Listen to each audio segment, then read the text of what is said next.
一个镜头拍3天，怪不得周星驰的电影这么好看。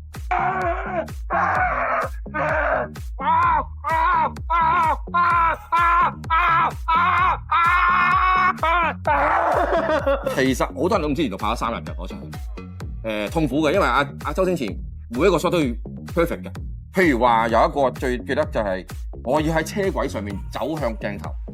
係因為佢係慢鏡頭，所以就要特別仔細啦。佢講到明去到邊一步舉高隻手，去到邊一步嗌，去到邊步咧啲水流出嚟，係要 exactly 嘅，即係中間係冇任何偏差可言嘅。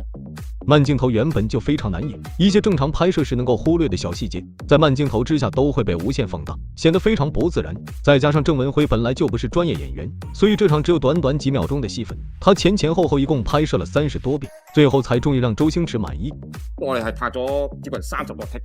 撞一個 take， 其實撞一個出嚟嘅，因為我唔係專業演員啦，咁我真係好難完全控制咗邊一秒邊一步做到乜嘢，每次都係撞，結果撞咗出嚟。